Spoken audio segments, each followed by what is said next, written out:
Your key topics for your Alexander exam. You've got to have an awareness of them for the 40-mark questions and also for the section A's.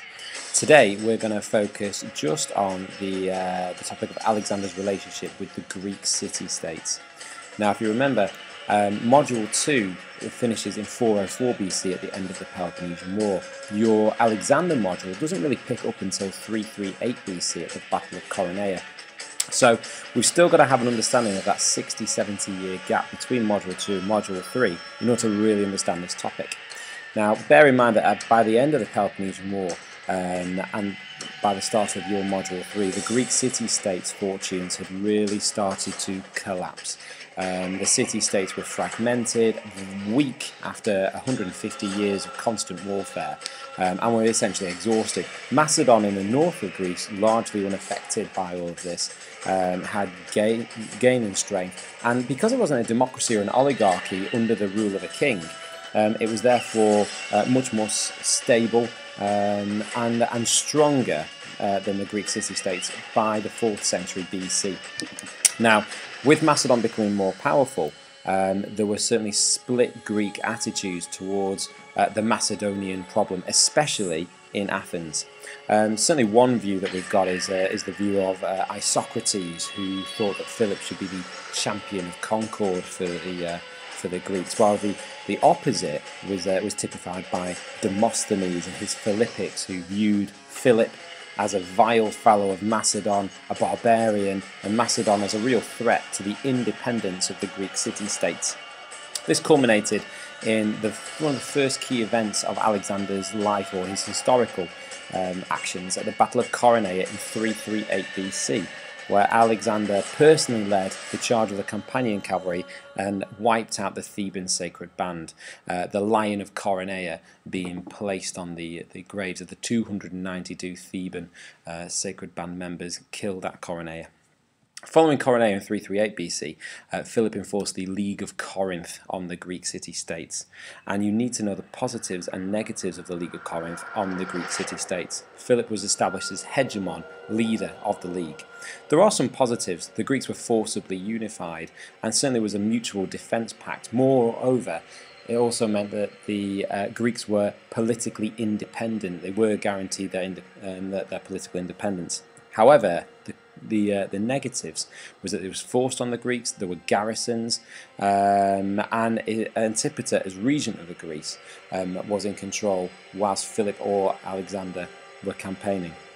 Following Philip's assassination, Alexander sought control over the League of Corinth, and if you read Plutarch verse 11, it'll give you a great little recap on this. Alexander marched south in order to be confirmed as hegemon of the League of Corinth, but he certainly had a number of problems following Philip's assassination, such as the barbarian tribes, but also the Greek city-states not being fully subdued. Alexander marched his forces south, acting with lofty spirit, where he was confirmed as hegemon of the League of Corinth, and then proceeded north in order to pacify the barbarian tribes. There a rumour spread, and Thebes and Athens revolted against the Macedonians, and that led to Alexander moving south again and sacking the city of Thebes. Plutarch gives a great summary of the sack of Thebes and Alexander's motivations by claiming that the whole thing was to frighten the Greeks into submission by making it a terrible example. Now, following the League of Corinth and the pros and cons of that, and the sack of Thebes, you can really put Alexander and his relationship with the Greek city-states into a number of categories. We're going to deal with each of these categories now, but you need to have an awareness of each one, just in case it is a 40 or 20-mark question in your exam. In terms of political interference in Greece, we've already said that we've got the League of Corinth and Antipater as regent, but later on Alexander will also abolish tyrannies in the Greek world, forcing them to become democracies, but also towards the end of his reign and his life, he'll issue the Exiles Decree, which certainly goes against that declaration of political independence for the Greek city-states. So have an awareness of these, and make sure that you've got examples for each of these key themes from the start, from the middle, and from the end of the module. In terms of military actions in Greece, we've already discussed Chaeronea and the sack of Thebes and the establishments of garrisons, but don't forget the Spartan revolt, which Alexander very dismissively refers to as the Battle of Myce. Alexander also uses skillfully Greek religion in order to back and to justify his control over the Greek city-states, and we use it rather effectively in perhaps his visit to Delphi and the Delphic prophecy of being invincible, his visit to Troy when he pays homage to Achilles and Athena, in particular Achilles and Heracles being pan-Greek heroes. Regularly in the Plutarch you'll see Alexander emulating Greek heroes and gods. In terms of positive actions on campaign, Alexander regularly sends spoils back to Greece. For instance, the shield sent back to Athens after the Battle of the River Granicus, but also the statues of Harmodius and Aristogeiton, stolen by Xerxes during the sack of Athens, then returned to the Athenians by Alexander once he'd gained control over Susa.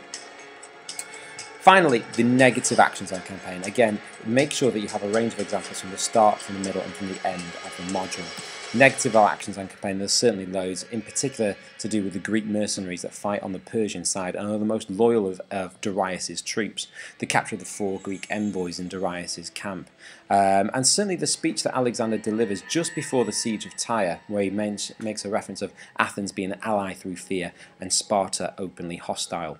Don't neglect the Harpalus affair, where Harpalus embezzles Alexander's funds and then flees to Athens, thinking that he'll be safe in a place that's anti-Alexander. If you're going to add a conclusion for Alexander and his relationship with the Greek city-states, do feel free to include the Lamian War. It's out of your spec, but it's only a year after Alexander's death when all of the Greek city-states rise in a general revolt against Macedon. Finally, for your conclusion, Alexander and the Greek city-states, if we can sum it up in one key word, I guess it would be a fluctuating relationship.